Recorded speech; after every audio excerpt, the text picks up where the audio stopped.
Hello, Hello, I'm Tom, and I'm Andrea, and we're the hosts of We Drink and We Know Things. the podcast. We're a husband and wife comedy show. We cover all kinds of stuff from UFOs to cryptids, We also cover a lot of true crime and some paranormal. and we do it all while getting drunk. Yeah, we sit in our office, we have a good time, and we have some drinks.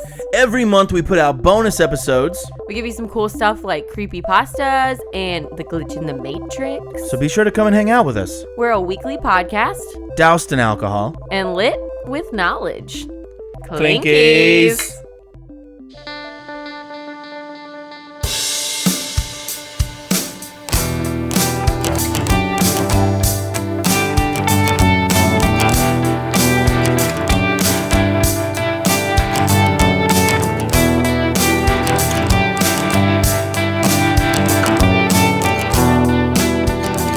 Hello, and welcome back to the True Crime Guys podcast. I'm Lauren. And I'm Michael. How we doing, everybody? Ready for some crime, for some moida? Oh, we got some murder for you this week. We got a case that has a little bit of everything, don't we? Oh my God, does it? It has everything. I don't even want to say everything that it has because it's. I don't want to spoil anything, but I mean, everything. Yeah. Good If police work, bad police work, wrongful conviction, obsessed mother, like just you name it, it's got it. Yeah. Genealogy. If you were trying to get someone into true crime, this is the case you should tell them about. Like, here, look at this. But See if it'll this almost doesn't blow your spoil them mind. because then they'll expect this, and it's like, no case has everything like this one does. Like they'll Right, move forward right. thinking that no, you just gave them the best gift ever, and now it's like the first time they okay. gambled, they hit the lottery, or they hit jackpot, and it's like, well, just quit because you're never gonna have that again. Oh, okay. So this is like you got to level up in true crime before you can study this case. Yeah, this is like the pinnacle. Yeah. Study something more cut and dry at first, right? Yeah, Like go Casey study some Gacy. I had to slip it in there. I had to do it. Gacy.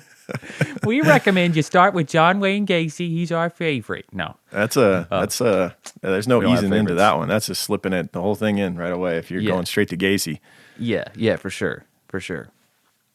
So maybe don't do that either. I don't know. What's a nice mild case you could start with? A nice mild case. What's a starter pack for if you're just starting to get into true crime and you don't want to freak them out right away, That's tricky. That's tricky because you don't necessarily want to do something as easy as a heist because that might not be exciting enough. It's Yeah. like, so there needs to be murder. There needs right? to be moida. Yeah, there needs to be moida, but not too much to blow their minds. I Maybe don't think one of the they're- poisoning cases. Those are kind of mild. like Dorothy Puente. Yeah. Yeah, where she's just poisoning people and stealing all their money. Yeah. That's a decent way to get into crime. It's a decent way. Less direct murder. Yeah, it's dipping your toes in. Yeah. Before you get This to one the is slasher. not. This one you're getting the whole shebang. Yeah. It's not poisoning in this one. This is a very personal crime, up close and personal. Yep. Well, should we get into it? I think we I'm should. excited. This is a good case. Let's do it, man. All right. I'm not anywhere. Okay, I'm not. No, I'm not. Put me there.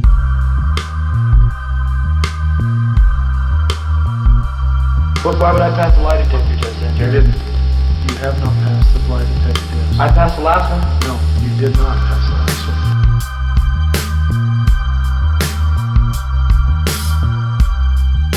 And yes, my problem. I don't know if my pain is because I just pictured myself there. When he's telling the story. I don't know if I pictured myself there or if I was downstairs. I just don't know. Even my mind, I just don't remember that. Remember that.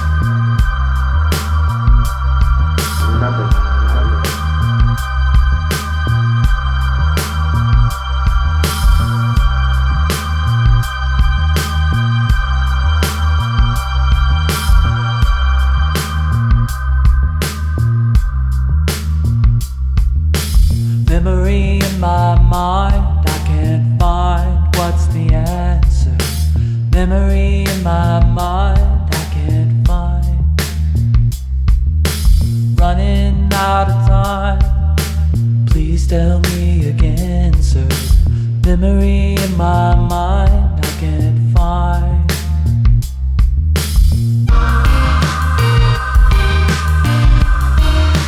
Memory in my mind, I can't find. This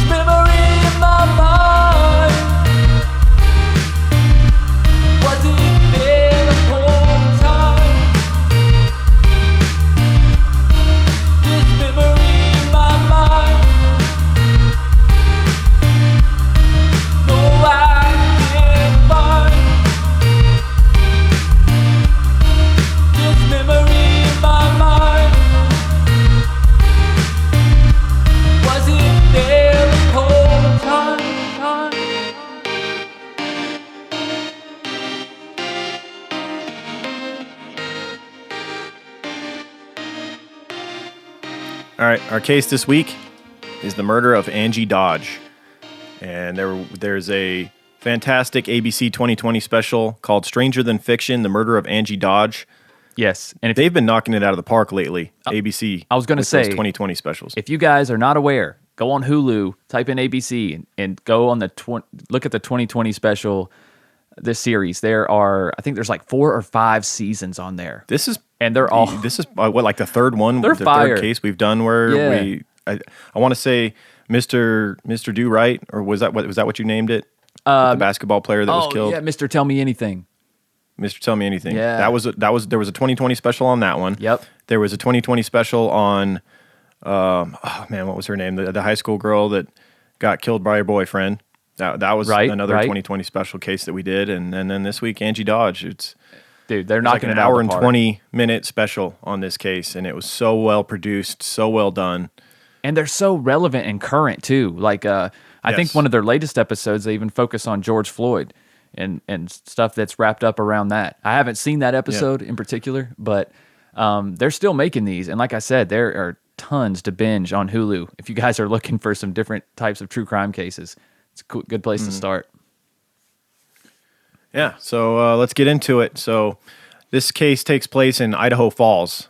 And on the morning of June 13th, 1996, police got a call that a woman had been found dead under suspicious circumstances. When they arrived, they went to the upstairs apartment of Angie Dodge, who was 18 years old, and she would be discovered in her bedroom. She had been raped and stabbed to death, and her throat had been slashed very deep with a knife. It was a bloody, disturbing scene. Angie was the youngest and only girl of 4 children born to Carol and Jack Dodge. She was born December 21st, 1977, and shares a birthday with Samuel L. Jackson and Ray Romano. Wow. A couple of legends there. Oh, yeah. You got to go Sam. Oh, you got to go Sam, oh, man. yeah, He's of just been in course. too much. Of course. He's just every one of Quentin the best. Tarantino movie alone is like enough for me to pick. Say what again? Yeah. Double dog game. I love him. What is Ray Romano up He's to a good now? burger. Do what? I wonder what Ray Romano's Romano? up to now. I don't know. It probably just I really doing like comedy him. or something. I really like him in the Kicking Ice it. Age movies. got that sitcom money, bro. He don't got to do nothing. He's getting that fucking mailbox money. Yeah, that's true. Those sitcoms, they never really die, do they? They just get replayed in like you get other those networks. replays on TBS every day, and just Right. checks keep rolling in. just keep That's the life right there. Like hosting a game show. Yep. Yeah, I want to say like the cast members of Seinfeld are still just like balling because of all the replays they get on TV. Of course. Friends, The Office. Friends. Oh my god. Imagine all the the The secondary Office. characters in The Office that haven't done shit since then, and it's just got to be like, I'm so glad I got that part. Oh my god, Seriously. right? The Office just won't die, man, and rightfully so. It is a brilliant comedy. It really is. Yeah. So, Angie, she had just recently graduated high school and had gotten her own apartment. She'd only been in her new apartment for 2 weeks. 2 weeks. And part of it was that she had had a fight with her mom and moved out kind of on a whim and got her own place. And she had plans of enrolling at Idaho State University. She was beloved by friends and had a loud, outgoing personality. According to her mother, she was extremely intelligent and wouldn't take no for an answer. Yeah, She was I wonder a where she kid got that from, was- right, Lauren? Yeah, her mom. Her mom was so Part of this- so stubborn in a good way, persistent rather. Yeah. Let's use that term. Yes. Yeah. This is it's a common thread in true crime that we've noticed is that many times mothers take action into their own hands. If they're not getting the answers they want from detectives and police, they go on their own investigation spree and get answers, and that's part of this case for sure. That's right. Squeaky wheel gets the grease, and the mothers are the loudest squeaky wheels. Oh my God, yeah. So as a child, Angie was bullied due to her large size for a girl. She was over 5'11", even as a young girl, and so she would get picked on, and eventually she would go on to defend anyone else that she would witness getting bullied. Makes sense. Yeah. So this apartment that she had was really more of a 2-story house. It was a 2-story house that someone had bought and turned into a 2-story apartment. Hers was the upstairs, and this was in an older, kind of rougher neighborhood in Idaho Falls. Right. That was, as I mentioned, she had the upstairs part of the house was her apartment. And the night she was killed, she had been at her mother's house until about 10 p.m. So they'd had this fight 2 weeks prior. She gets her own apartment. She hadn't talked to her mother in that 2-week span. And this was the first time she had gone and seen her mother, and they kind of basically worked out their issues. It's the one thing that her mother took solace in, was the fact that at least she had got to see her daughter and they had made up from their fight before she was murdered. She'd actually like laid her head in her mother's lap that night, and her mother said she'd even like rocked her and said, "I'm so glad you're not mad at me anymore." Yes. And her mother remembers her saying, "Not even in a blue moon could I be mad at you, Mom." So they at least had this beautiful moment together. And that's why it's so important, man, to make amends with loved ones Yeah. like that. You never know. You never know. Imagine if she hadn't have done that. Oh my God, yeah. The regret that she would. I mean, she already has to live the rest of her life with a broken heart, but man, that was perfect.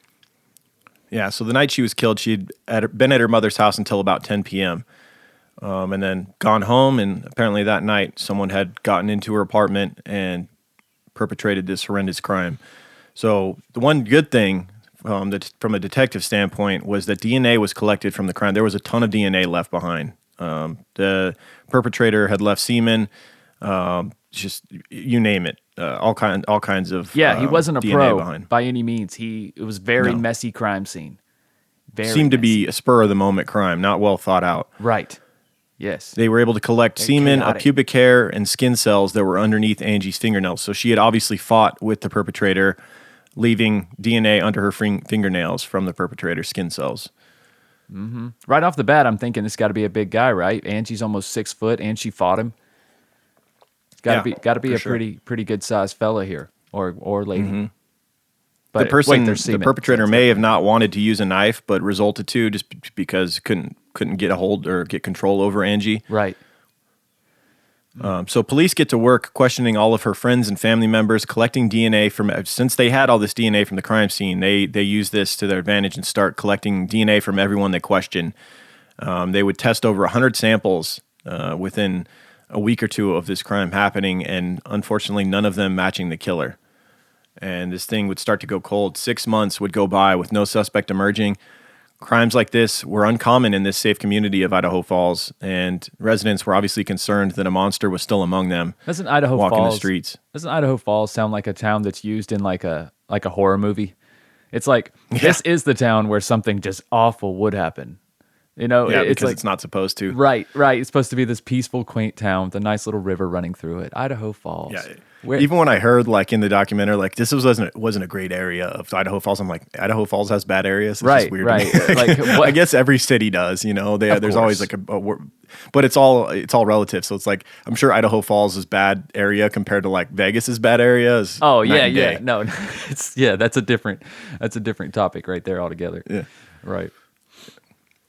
So, like most mothers of a murder victim, Angie's mother, Carol, was relentless in her pursuit of justice. She would pressure the police and hand out and post flyers on a daily basis. She was at the police station every day, bothering them.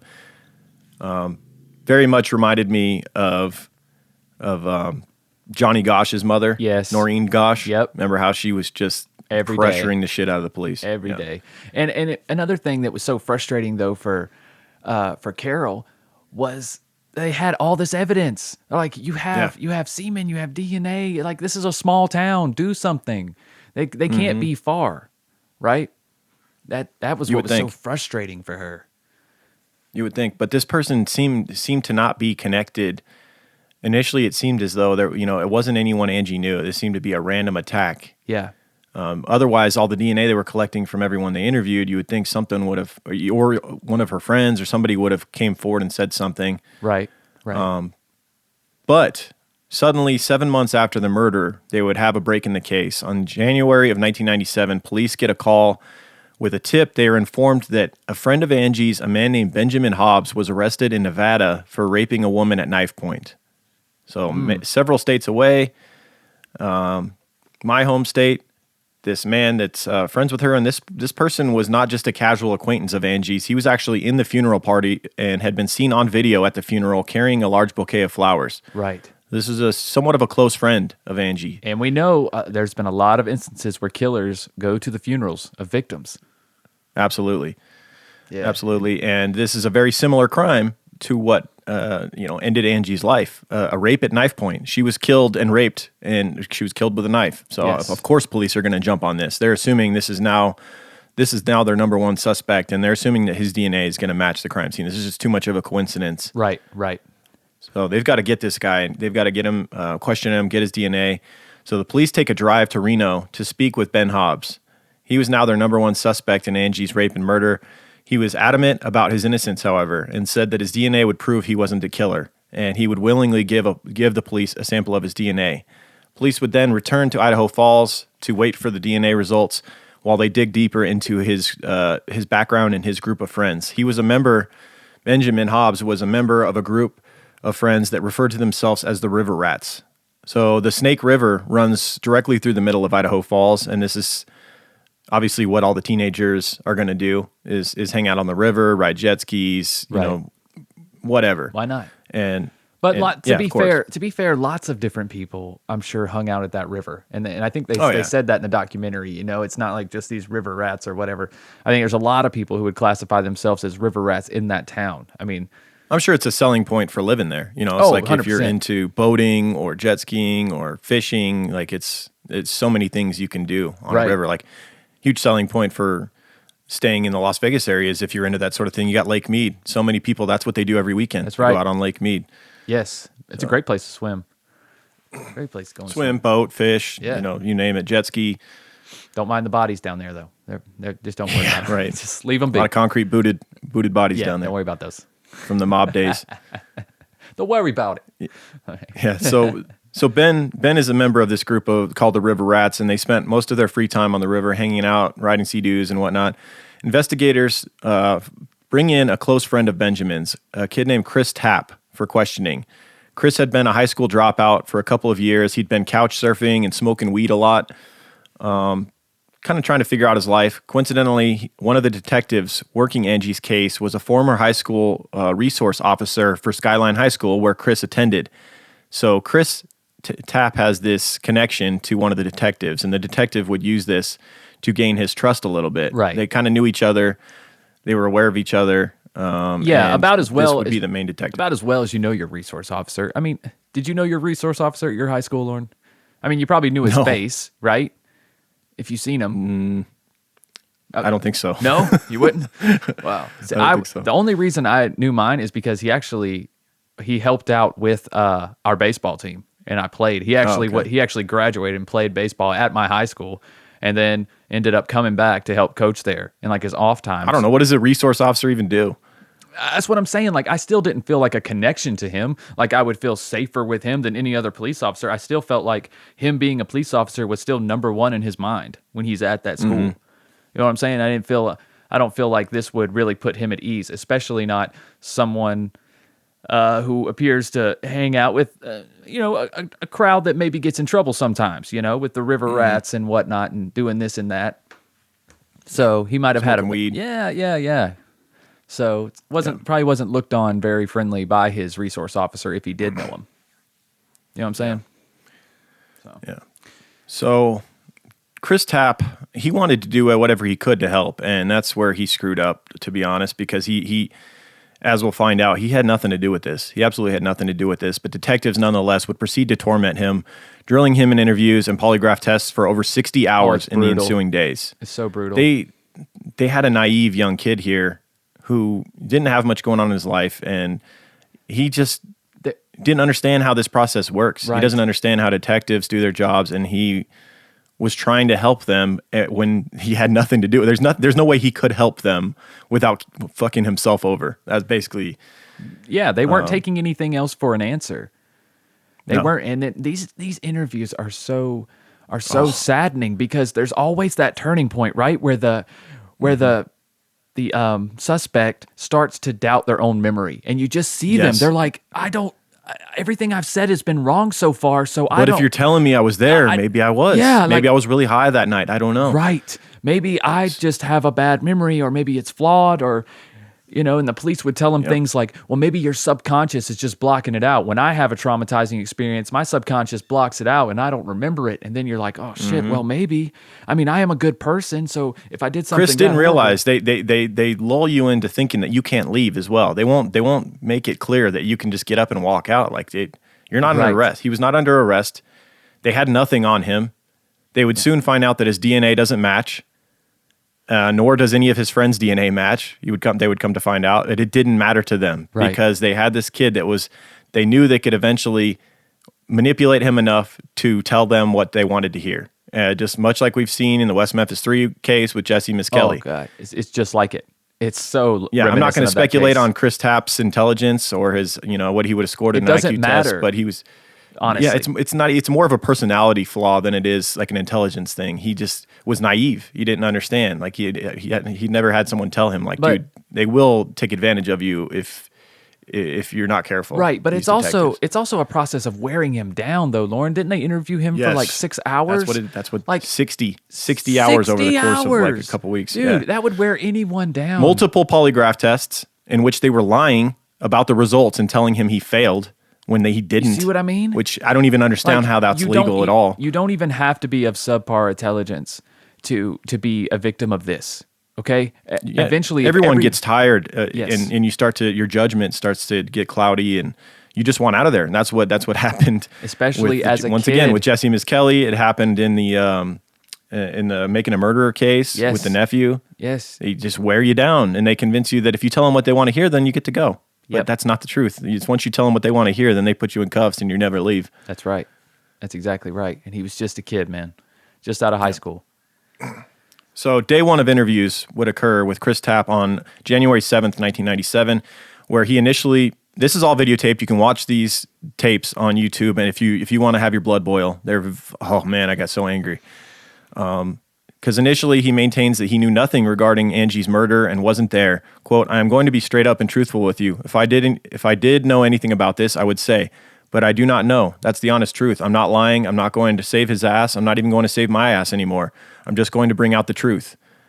Things would start to change, however, as they wore him down. Day 2 of interviews, January 10th, 1997, detectives conduct a polygraph test on Chris and tell him that he's potentially facing a conspiracy charge. They love to throw around that word potentially, because then it saves their ass, right? They can literally say potentially and then say anything they want. Yeah. That's what it seems like. Yeah. Oh, they're allowed to straight up lie to you too. Yeah. If it gets you to confess to something that they want. Right. After being told he could be charged with conspiracy, he breaks down and starts crying. Detective Furman says, "Okay, Chris, now we're going to help. We need help to construct a plan for Chris Tapp." And he's basically talking to him like third person. "See what we can try to do to help you, okay? You know the burden and everything you're feeling, okay? We want to try and help you with that, all right?" Chris says, "Yeah." Furman says, "Now we can't help you." And then Chris jumps in and says, "Unless I help myself." Day 3 of interviews. On January 11th, 1997, Chris Tapp would be arrested. Detective Furman would say, "We are going to be able to take Ben and drop kick him through the goalposts of life. I'm serious as a heart attack." So they're convinced that Chris is going to, now that he's under arrest for this conspiracy charge, that they're going to be able to get him to bring down Ben Hobbs. Right. Chris is going to tell them Ben did this crime and that Chris was there. And 2 days and later. Here's what's crazy to me about this point. Let's do a quick pause right here. Why has no DNA been tested? You have DNA. I would think at this point they're waiting on their results. I think they've taken DNA from both, but at a certain point they do get their results back, and like they know, like it's a stretch that these dudes were there, that they perpetrated this crime if none of their DNA was left there. But I just feel like they're trying to pin this guilty plea on them before they even have the results of the DNA or anything. Like they're trying to get full on confessions before then. I feel like at a certain point it doesn't even matter to them. Like they zero in on a target. The DNA is irrelevant if they can get him to confess. They're fine with that. That's what I'm saying. That's terrifying. That's what's sick about this is then they're allowing the real killer to walk the streets and put away a fucking person the DNA is who may or may not have been there. The DNA is everything. The DNA is the only thing. Like that's the one true thing we know. The only thing. Yeah.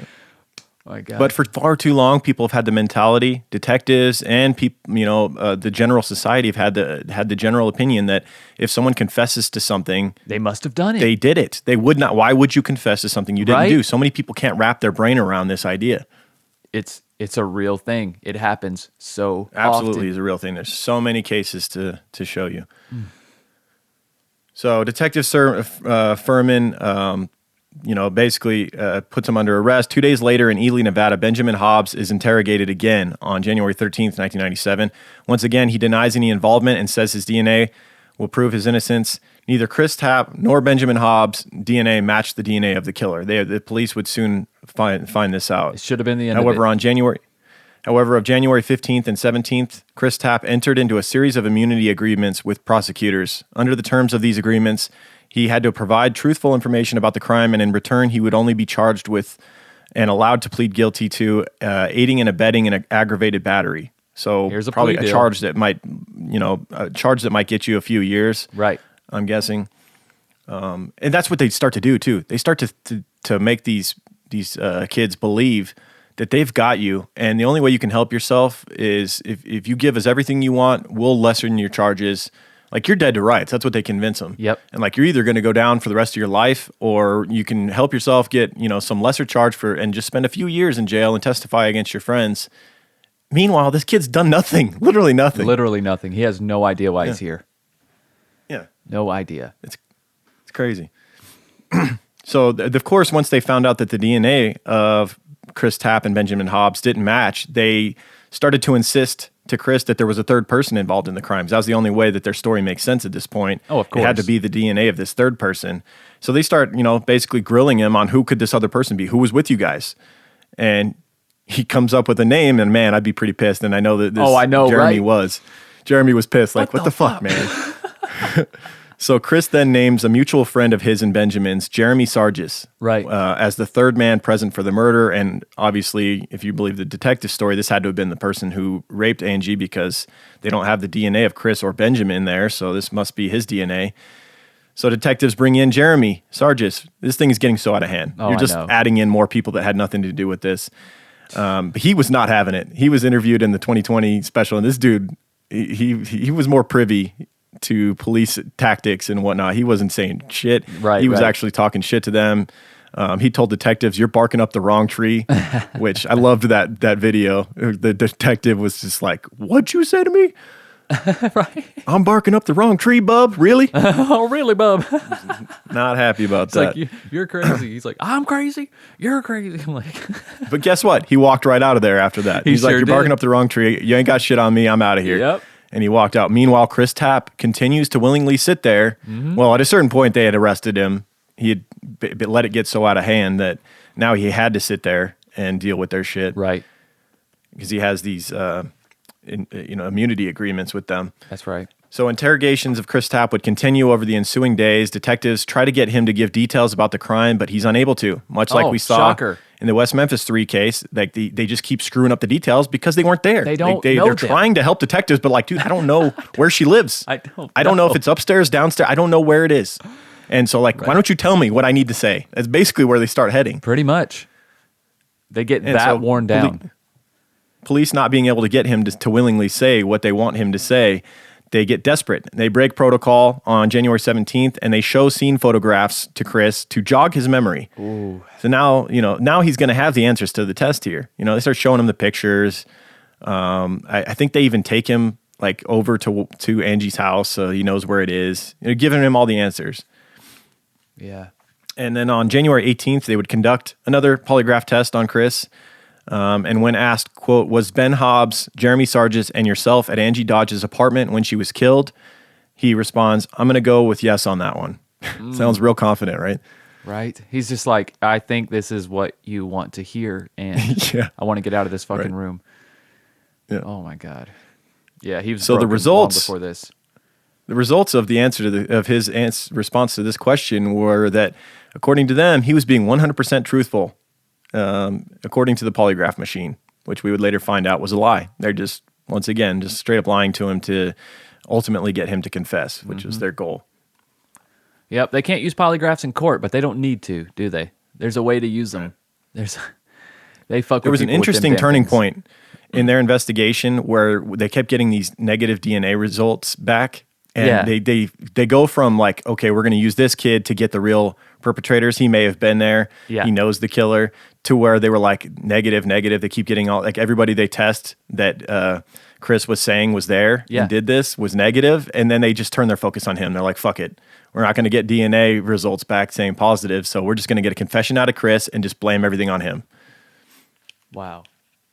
I just Because don't. the police, at this point, they would get Jeremy Sargis' DNA back and not a match. Once again, they just keep striking out. Now they're angry at Chris. You know what this does? And you know what? That's what this does. Exactly what you just said, dude.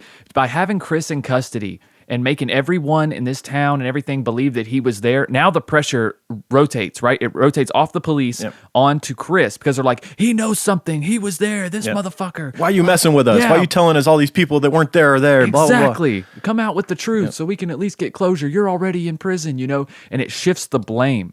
And that's what these cops needed because you were coming up on a year of this thing not being solved. A gruesome murder like this in such a small town, people were ecstatic. Oh, and you got Carol up your ass every day too. Exactly. She's coming in, barging in the sheriff's office.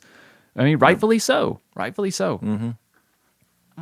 So detectives then angrily drop Chris Tapp's immunity agreement and bring him back in on January 29th, 1997. Now they're mad. They're accusing him of messing with them after, everybody he says was theirs DNA keeps coming back as not a match. Right.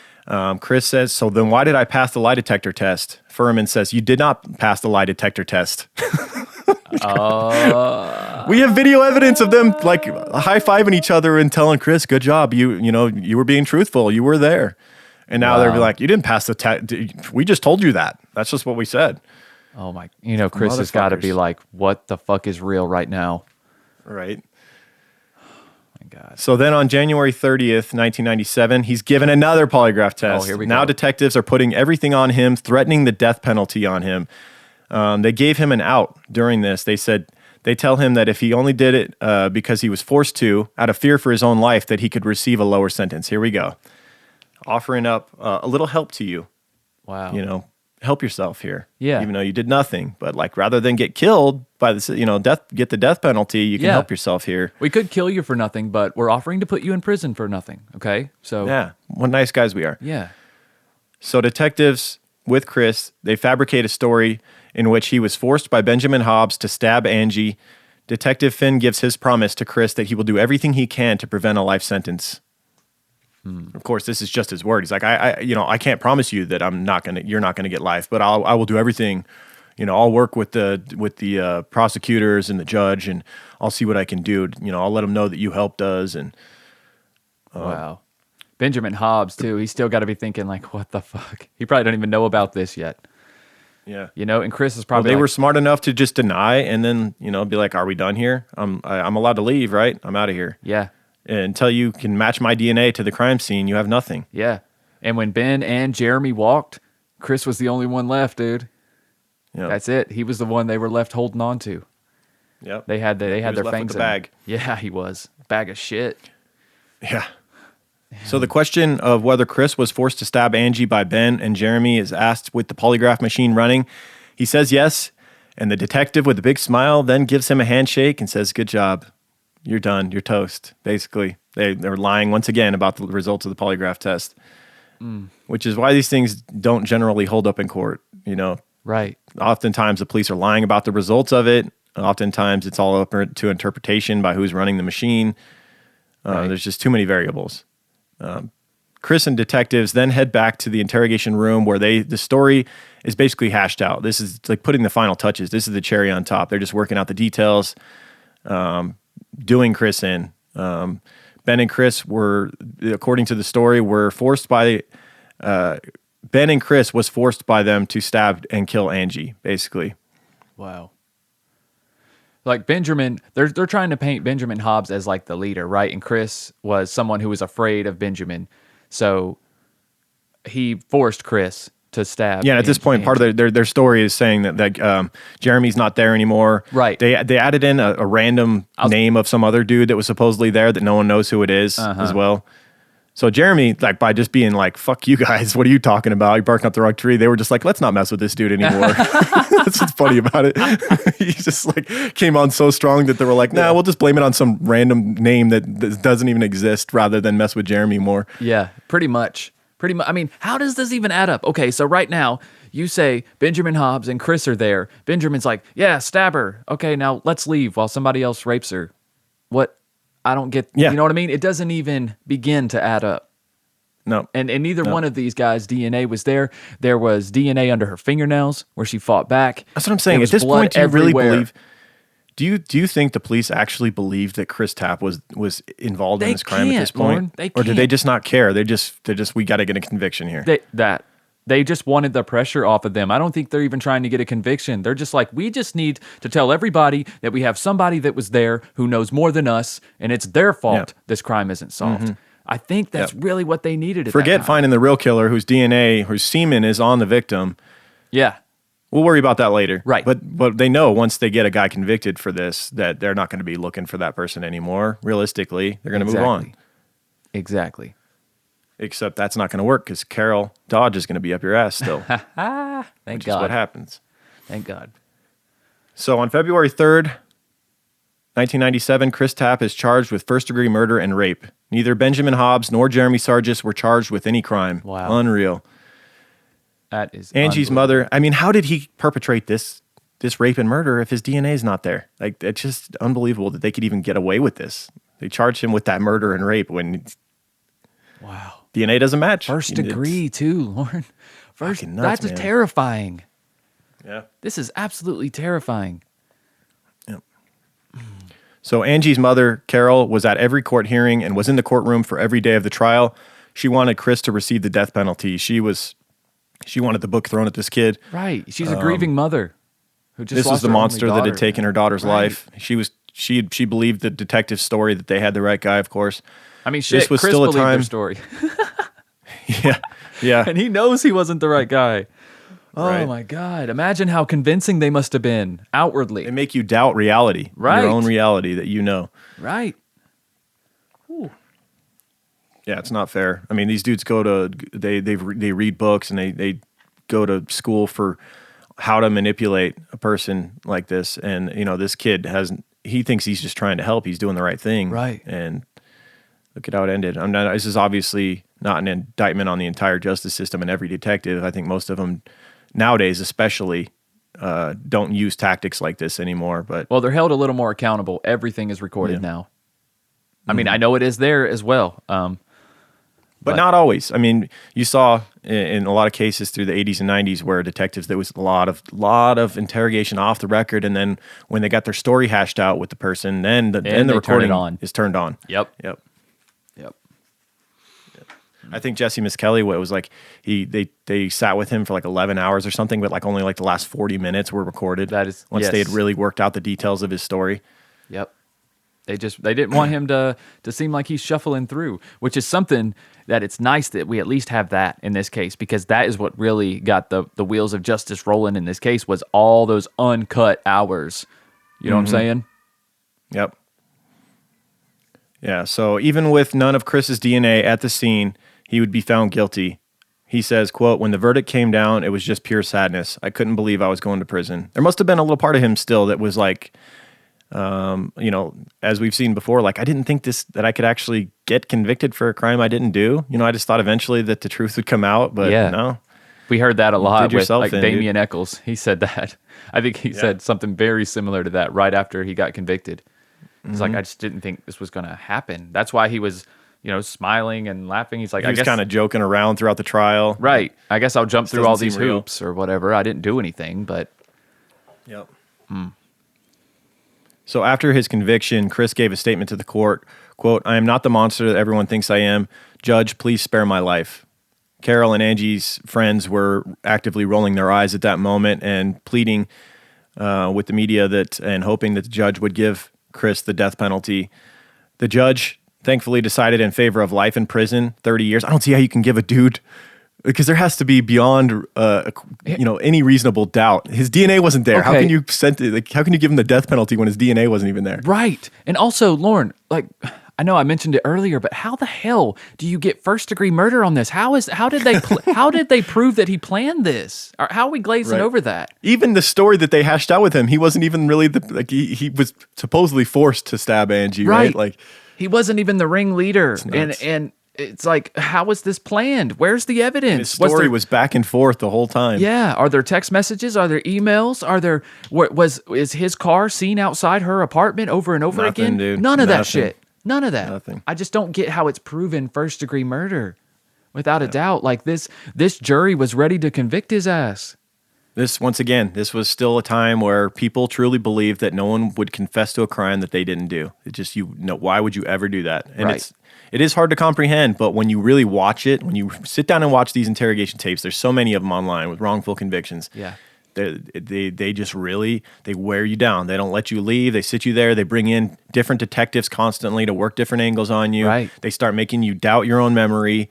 They start making you think that, help yourself. You can be the bigger man. Just help yourself and we'll help you get a lesser charge and blah, blah, blah. And then you start thinking, well, maybe like I'm fucked either way. I should just take the lesser charges, I guess. Yep. And you would That's what they literally do to say you. anything. And then they start messing with your mind, making you take these lie detector tests. And when they're telling you failed a lie detector test or that you passed if you're answering the questions the way they want you to, like in this case, if they're telling you that the results are not what they actually were, they're lying to you, then you start really doubting yourself like, geez, was I there? The lie detector test says I was there. Right. Fuck. I know. So frustrating. So this was far from closure, though, to Carol Dodge, because she knew, that there had to have, at the very least, been other perpetrators there. Their DNA doesn't match this person that they just convicted. The community was also still concerned. The question remained, whose DNA was left on Angie? There was still a killer at large, if not one, if not more than one. Right. Much like other mothers we've seen in other cases, Noreen Gosh comes to mind, Carol was relentless in her pursuit of others responsible for her daughter's murder. She would continue still to go into the police station every day, pestering the police for answers. She became a 24-hour detective, even after Chris Tapp's conviction. She would drive around through all hours of night and day, questioning people as though she was a detective, like putting herself at risk. I mean, a lot of times. that DNA thing, like everyone else, it should have drove them crazy, and it drove her crazy. Yeah. She's like, his DNA wasn't there. The person who actually killed my daughter is not in prison. And I think it would take her years though to start to doubt whether Chris Tapp was involved. I think at this point she still was like, Chris Tapp, I'm glad he's in prison. I hope he gets killed. Blah blah blah. But there was someone there with him that did the raping and the murder. Right. And I think it took time. And then Chris Tapp being arrested, and it took all that for her to realize this is not the focus of my anger. Like, this guy is not the focus of my anger. There's something more here. And it felt like the case was closed to her. Mm-hmm. And that it shouldn't be. No. That was just unsatisfactory. She's like, you guys have only done part of the job, if any. Yep. Hey Creepers, I'd like to take just a minute to tell you about one of our amazing sponsors, Care Of. Care Of is where personalization meets your health needs. All of Care Of's products are formulated with good-for-you, clean ingredients that are backed by science. Care Of's holistic online quiz is like getting a one-on-one consultation with a nutritionist without even leaving your house. Care Of makes it easy to declutter your cabinet and replace a mess of bottles with a dispenser of convenient daily vitamin packs. Spring cleaning doesn't have to end with our physical spaces. With no unnecessary fillers or artificial flavors in Care Of's products, you can feel good about what you're putting in your body. And honestly, the online quiz is a breeze and almost fun to do. It really forces you to take a look at your lifestyle, your eating habits, and how you want to improve. And I love the individual vitamin packets. Every day, I walk into the kitchen, I grab my pack of vitamins for that day, read my inspirational quote on the front, of course, rip those bad boys open, and boom, I'm ready to go. Easy to remember, easy to plan for. So plan on improving your health today. For 50% off your first Care Of order, go to takecareof.com and enter code CREEPER50. That's takecareof.com.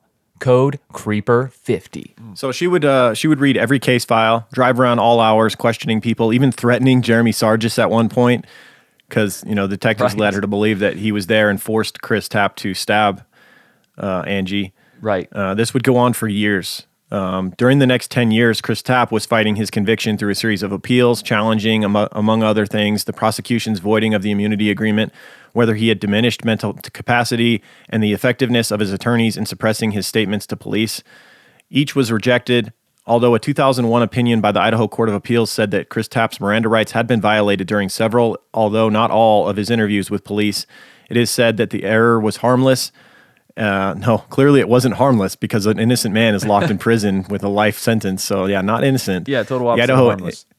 Yeah, and a turning point would be the Idaho Innocence Project would take on Chris Tapp's case in 2007, and Angie would start kind of working with them, and she a big turning point for Carol Dodge would be in 2008. She would decide she's going to study all 60 hours of Chris Tapp's interrogation tapes. There you go. She sat down and saw what we were so upset about when you see how they did this, how they manipulated this kid. Yeah. And she started to see that Chris legitimately knew none of the details of the murder, not where she lived, nor where her room was that she was murdered in, nothing, until police fed him those details over time. That's right.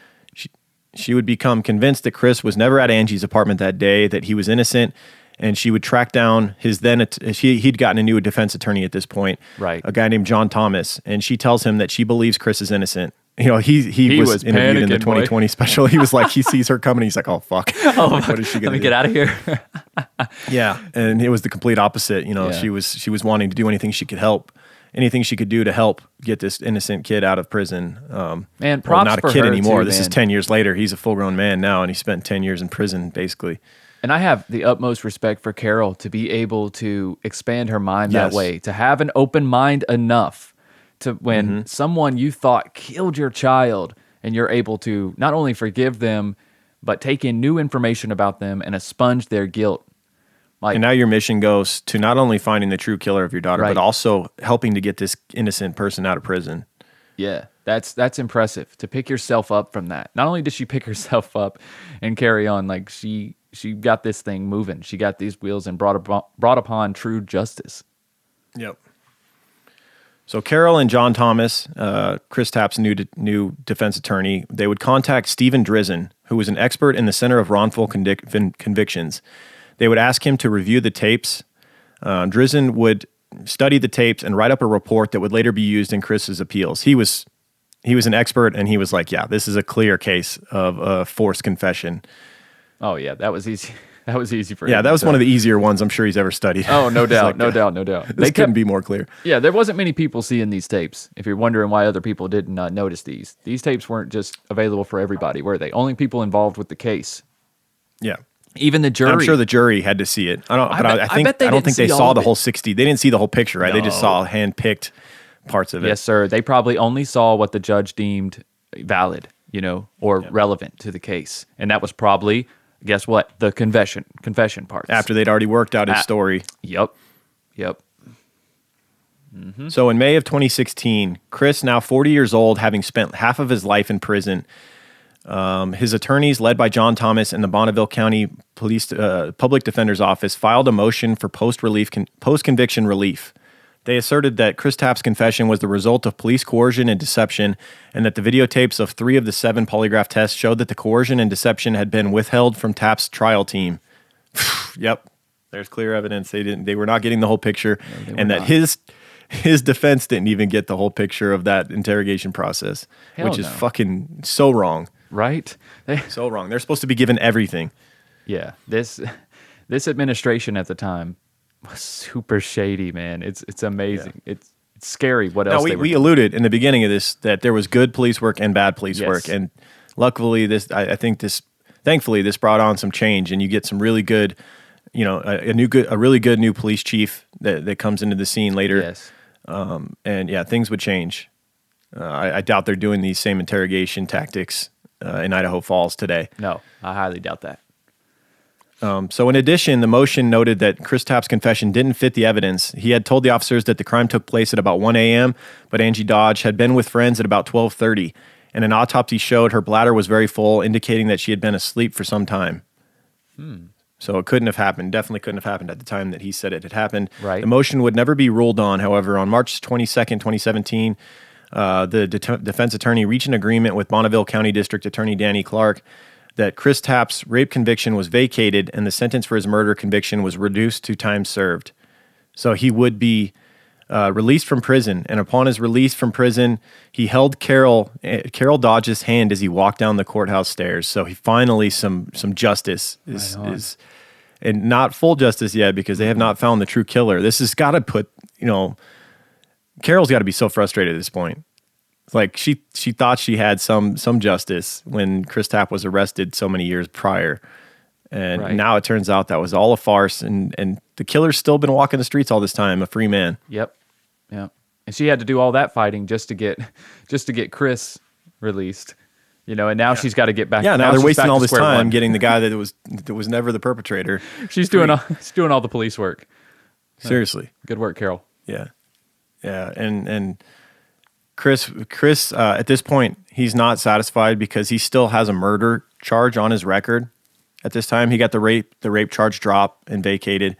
But yeah, his murder conviction stays on his record, and his sentence was reduced to time served. So he's still not satisfied at this point in the case. Hell no. For obvious reasons, and I'm sure a large lawsuit was then filed or at least later on, once they dropped the murder charge as well. Yes. As there should be. He should be he should never have to lift a finger the rest of his life. No, he lost 22 years of his life, and then he should be able to chill on the beach with margaritas and never do anything again. Right. Seriously, because they fucked him up. Idaho Falls. And they fucked him up even when he got out with the murder conviction. Who's going to hire him? Like, what the hell is he supposed to do now? Yeah, unless they watch the 2020 special, then I would hire him. Yeah. Oh, yeah. True. Bro, I'm giving you a management spot just because I feel bad for you. Don't fuck it up, though. I got a business to run. I'm just kidding. Right. All right, so in October of 2017, we would get a new Idaho Falls police captain, Bill Squires, would take over Angie's case. And this is where it goes from bad police work to extraordinarily good police work. They do everything they can at this point, work with any experts in different fields they can to catch the real killer. And this is at a time where Carol is still after her daughter's killer, and she's now pursuing new avenues. Right. One of them being genealogy, which would be the amazing way that so many people are getting caught now for older crimes in regards to DNA. We've talked about it endlessly. Certainly in the Eron's case, the East Area rapist. Right. Genealogy is really breaking new ground now. Hell yeah. And this would be the smoking gun to this case. She would reach out to a specialist in the field, a woman named Cece Moore, who's kind of known as a DNA detective. She, at the time, and I believe is still working with Paraben Nanolabs, who specializes in using genealogy for different things, one of them being to help work with law enforcement to capture killers who left their DNA at crime scenes, but oftentimes many years prior. But mainly she used to connect people to their birth parents. That's how she started. That too. In genealogy. Yeah, they used it for all different things. Yeah, but now I think she's kind of crossed over to using it more into the criminal field. Yeah, it's probably it's a little more exciting. As cool as that is, to help you find your long lost relative or whatever. Right. It's got to be even more amazing to help capture a killer. Absolutely. to give answers to Carol Dodge. It's like you're on Criminal Minds or something. Yeah. So unfortunately, for Angie and for Cece Moore, the DNA that had remained in storage, they had kept the DNA. But it had degraded, as it tends to happen over time. If it's not properly stored, I think it has to be, remain at a certain temperature and all that to be perfectly preserved. Right. It had degraded, and only 61% of the profile remained, just barely enough for Paraben to move forward with their detective work. CC continued to search for genetic matches using the degraded DNA profile. However, they were only getting distant relative matches. She wasn't deterred, however. She got to work connecting the family tree using distant matches. She worked forward from the distant relatives to their descendants. Now, she didn't have the DNA matches to do that, so she had to use, obituaries, wedding announcements to try and track the family lineage. And she would successfully get down to a couple that she knew with pretty close to 100% certainty this couple had spawned the killer, whether it was their son or their son's son. Whether it was a grandson or a son of this couple. But there was only one problem with that, though, right? This couple had a lot of sons. And then when you start getting into basketball team. When you start getting into surname changes and things like that as well, that was another roadblock that they ran into. Right. So eventually, Cece worked the tree long enough that she was convinced she found the couple that had spawned the killer, Cleo Lathram and Clarence Ussery, who had gotten married in 1976. They had 6 sons. It could even be a grandson of theirs that had perpetrated this crime. Cece was closing in. One of the 6 male sons lived in Idaho. 5 of the others lived over 1,000 miles away. So That's had to have been a moment where it's like, kinda holy narrows it shit, down. one of the sons lives in Idaho. That's it. Let's go get them. You'd think this is it, right? Right. But there's more twists and turns to this thing to come. Oh, yeah. Hey, buckle up. In November of 2018, Cece made a trip to the Idaho Falls Police Department and met with Captain Bill Squires to give him her findings. The police would then assemble a team of 8 detectives to begin following the Idaho son and his son as well, in hopes of obtaining their DNA without them knowing. Right, because How weird, right? You're being followed around by a team of detectives that they're just waiting for you to like spit or right, because do anything like. If they had their work cut out for him, because like this guy, he actually had 2 sons. The guy that they were looking for, the son that lived in Idaho, he also had 2 sons in Idaho. So they really had their work cut out for him, but they were also super excited because now they had 3 potential suspects. It's like it's got to be one of these guys. You know what I'm saying? Yeah, and if we don't blow our cover, and if we tell them properly to where they have no idea, eventually they're gonna drop something, spit, they're gonna throw a cigarette butt out the window, something that we can test their DNA, right, and hopefully it matches the killer. Yep. So they were following around the main suspect, the father that lived in Idaho Falls. Actually, I don't think it was all Idaho Falls. I think he just lived. He lived like 2 hours away.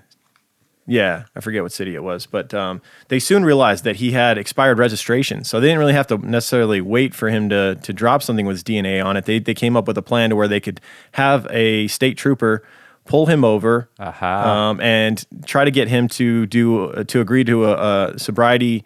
What do they call those tests where you blow into the? Yeah, it's just a sobriety test, like a breathalyzer, breath test. Breathalyzer. There you go. Yeah. So they came up with this plan to have a trooper pull him over and see if he will willingly blow into the breathalyzer thing. And it worked. They pulled him over. He blew into it. They saved the cap that you blow into, tested the DNA.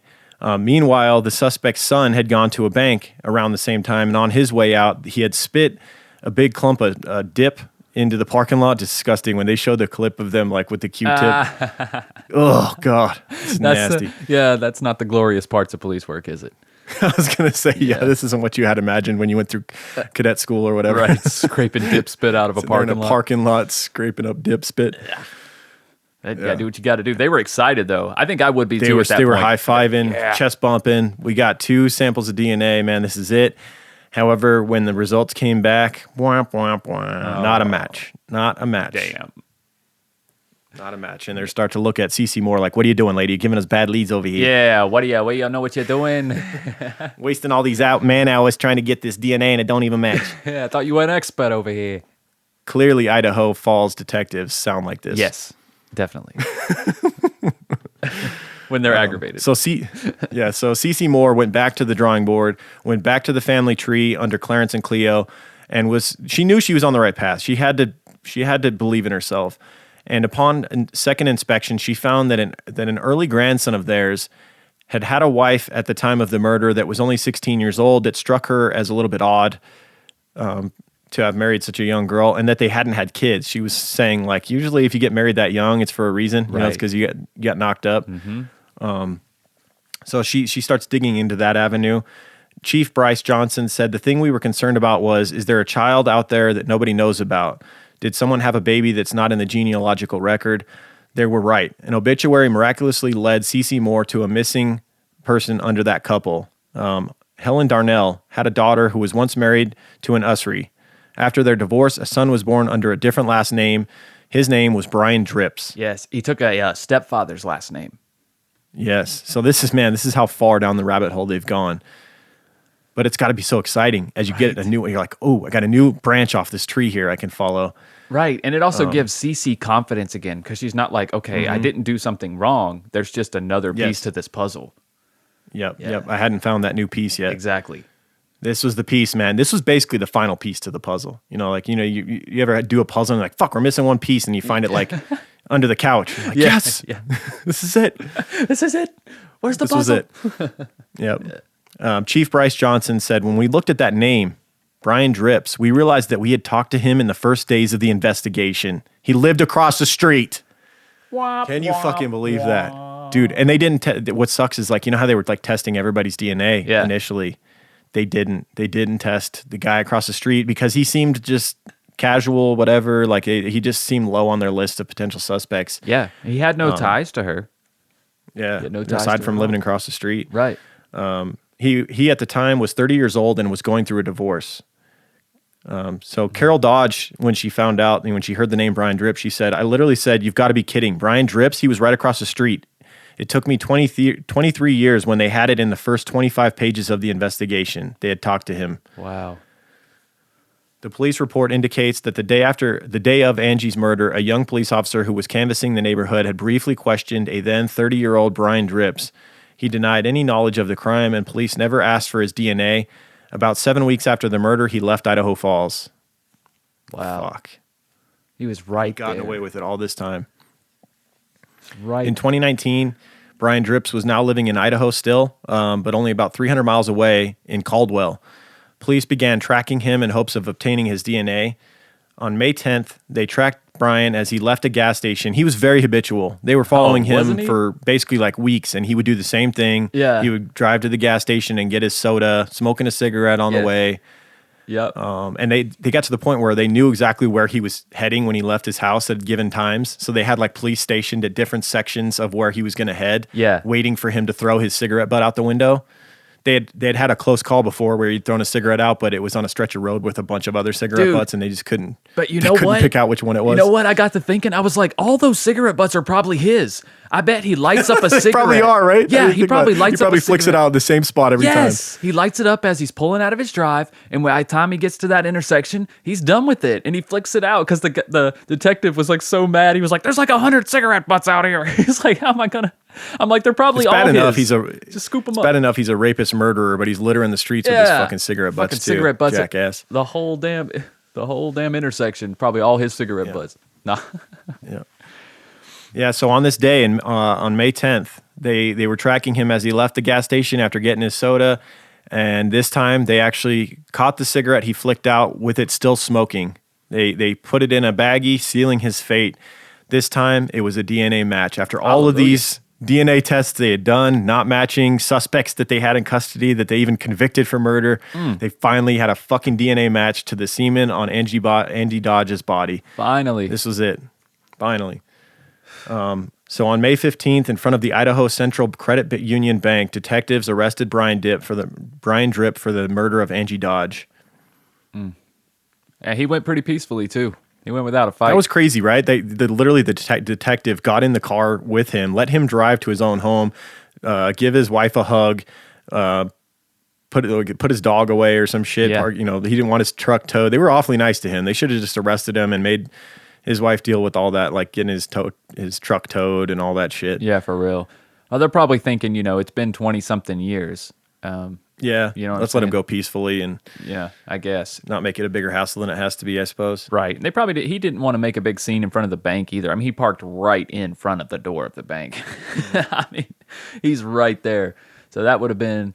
But I mean, who gives a fuck, right? He's raped and murdered somebody. Exactly. Throw his It's a ass rapist on murder. the ground. He got plenty of free time, that's for sure. Yeah. Way too much. Yeah. Throw his ass in the That's damn what I'm saying. cop I'd make car. it intentionally as much of a hassle as I could. Yeah. It sucks for his wife, but you did marry a rapist murderer. Yeah. I'm sorry. Sorry. Yeah. So Detective Sage Albright said it was pretty obvious he was nervous. He put on a pretty good game face, but his hands started to shake. For several hours, Brian Drips denied any involvement in Angie's death until they told him, quote, "We have your DNA at the crime scene." He then, there was a noticeable change in his demeanor, and he eventually told us that he had been involved. Detective Albright says Drips also reported that he acted alone. He says that he basically went across the street that night to just rape her, but she fought back, and he basically said, "I guess I stabbed her." Huh. So I don't know if he blacked out or what, but Well, he said he was extremely intoxicated that night. Cocaine and alcohol concoction. going through a divorce at the time, Right. It sounds like we're excusing his behavior, which is We are fucking not insane. But we're absolutely no, not. absolutely I'm not. just trying to, You're still explain why he responsible for your forgot own it. behavior when you're drunk, people. That's Yeah. pretty important thing to know. Like if you're drunk and you get in a car and drive, and you kill someone, you still get blamed for your actions when That's you right. drink. Just like if you get drunk and you go and rape and stab a person, still your actions. The fact that you're drunk is, it's not an excuse. Not at all. Not at all. So 2 months after Brian Dripps was arrested, Chris Tapp was back in court, this time to be fully exonerated. Finally. Fucking thankful. Finally, man. Finally. Poor bastard. He still needs to be compensated, though. Oh, my God, it's not yeah. done. He better be a rich man after this. This case was the world's first exoneration by way of genealogical DNA testing. This was the first example of it? The first exoneration by way of genealogical DNA testing, where they were able to trace, find the true killer thanks to, all the detective work through DNA, the DNA detective work done by C.C. Moore. The first time someone was exonerated because of that. Well, and in February of 2021, so that's how fresh this case is. Just in February this year, 25 years after the murder, Brian Dripps pled guilty and finally was put behind bars for what he had done so long ago, back in 1997, and he will spend the rest of his life in prison. Wow. I'm surprised he didn't get the death penalty. I'm surprised Carol didn't push for it. Right. But probably because of the full confession. So much like that anger had died off over the years, I'm sure, with Carol. Yeah. It was so fresh back when Chris was put on trial. Oh, yeah. And she's probably just relieved that they finally found the guy. And they probably made a deal with them. They're like, we'll give you life for a full confession. They typically do. It's another plea deal. But, man, that guy was... Yeah, talk about a case with a little bit of everything, man. Yeah, literally. A little bit of everything. Nuts. Gosh. I'm surprised old Dripps didn't see him following him. He had to have been sweating bullets, man. He probably wish he had some Oh My Gaia in them pits, Had to have been. Right. Oh My Gaia is an innovative, all-natural deodorant, fragrance, and beard oil company specializing in paraben and aluminum-free products. Their innovative line of deodorants inhibit the growth of odor-causing bacteria while maintaining effectiveness. And at Oh My Gaia, they use only all-natural, paraben, and aluminum-free organic ingredients. Guys, there's tons of scents to choose from, and new scents are being added all the time. Scents like vanilla, cherry almond, sandalwood, lavender, lemongrass, Egyptian musk, coconut, dreamsicle, leather, lumberjack, honeysuckle, fireside, bergamot amber, true crime pine, which is one of our personal favorites because it was made for us. We're kind of biased. Also, barbershop, pear. There are new scents coming out, Sailor as well. Sailor's one of my favorites. And because you guys are True Crime Guys listeners, you can use the code CREEPER for 15% off your order. CREEPER for 15% off your order at shop_ohmygaia on Instagram or ohmygaia.com. That's OHMYGAIA.com. She's also got some fantastic incense available, guys. I just got some Rumor incense, some True Crime Pine, and Pear incense, I believe. And I love them. They all smell phenomenal. They burn long and slow. You know what I'm saying? Yeah, I love the incense as well. Yeah, if you got a scent that you're in love with, check those incense out, guys, if that's something you're into. They're way better than any incense you're going to get at Walmart or Dollar General or wherever the hell you're getting them. I promise you that. Right. All right. Yep. Check it out. I've been loving the beard oil as well. My beard's getting nice and long. Nice. Coming in nice and thick for the summer. That's right. That's right. You're probably shaved by the time it starts getting cold. Damn it, Lauren, doing it backwards. No, I'm kind of doing the same thing. I'm a contrarian. Yeah, I'm kind of growing the beard out a little bit too. I don't know. I just kind of feel like it right now. I don't know why, but either way, I'm joining you way over here, I guess. Yeah. All right, we got some reviews. All right. We do have some reviews. I want to thank everybody who's taken the time to go and rate and review the show on iTunes or wherever you listen. I want to say thanks to Jordan Simpson in the U.S. says, awesome. They've been my go-to true crime podcast to listen to. The way they joke around and easy conversation puts them above others. Thank you. We got Alaskan Chick in the U.S. said, just found you. Kicking myself for just finding you, but so glad I did. You've kept me company at work for the last few days and can't wait to listen to more. You are amazing. From Georgia. So confused. You're Alaskan Chick, but you're also from Georgia? Okay. Huh. Whatever. Interesting. You can move around, I guess. Yeah. Then we got Caroline4242 in the U.S. said, thank you. Can't tell you how much I enjoy listening to you both. I love Michael's intros and jokes and Lauren's storytelling in detail. Great sense of humor. You guys saved my workday. I'm a Patreon member and suggested you to many friends, all of whom enjoy as well. Thank you. Right on. Speaking of Thank Patreon, you guys. Check out our Patreon, patreon.com/truecrimeguys. $2 a month gets you access to the premium episodes that we do once a month. We did last week. If you were wondering why we didn't put out an episode on the main feed, it's because we did an episode on Patreon. Yes. So if you go and sign up for $2 a month, you can listen to that as well as all of the other ones that we've done once a month for the past, 3-4 years. Lots of them. Last week was the Australian murders, the Truro duo. Oh my God. Down under. It was gruesome. Vicious serial killing pair. Yes. So with a lot of Australian accents to boot, mate. That's right. Patreon.com/truecrimeguys. And that's not all you get. For $5 a month, you get all of those episodes, plus you get the Just the Banter episodes. We do another show called Just the Banter. We record every Friday, and we answer any questions that Patreon members have. So if you want to pick our brain on anything, you want to learn more about our personal lives and things like that, we tell all kinds of stories on there. Absolutely. And we things answer that interest us. We talked the NFL draft a little bit last week, if you're into that. Just anything.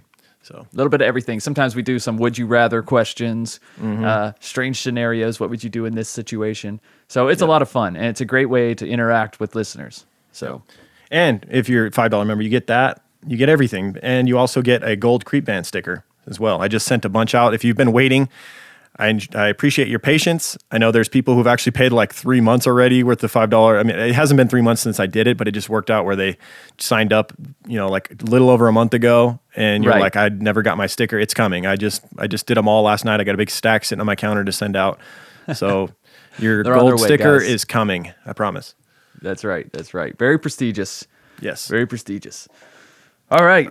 Also, if you were already a patron and you're already caught up on all that stuff and TCG Productions, check out Strange and Unexplained, our other show that you can catch on any free platform.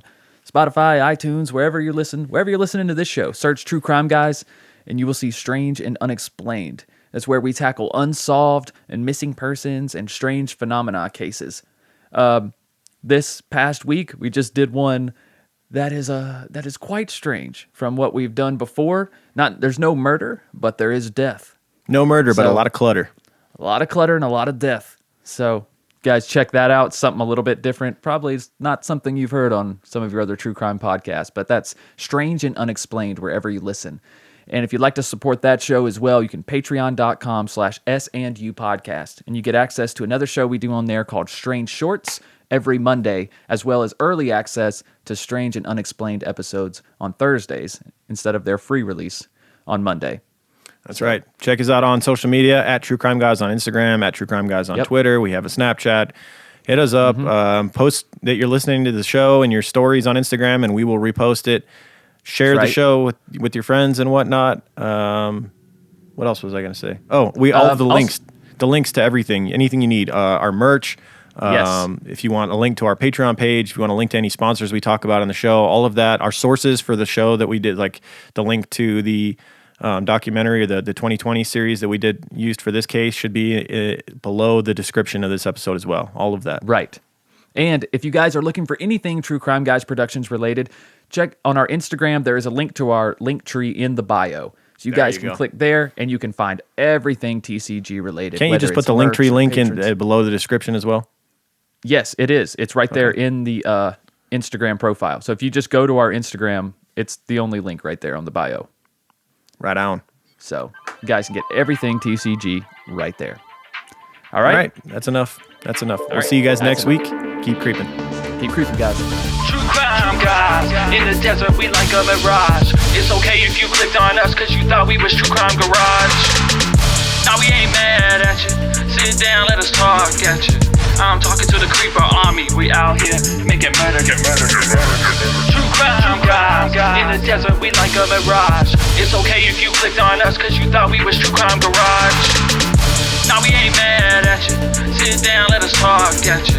I'm talking to the creeper army, we out here making murder charming.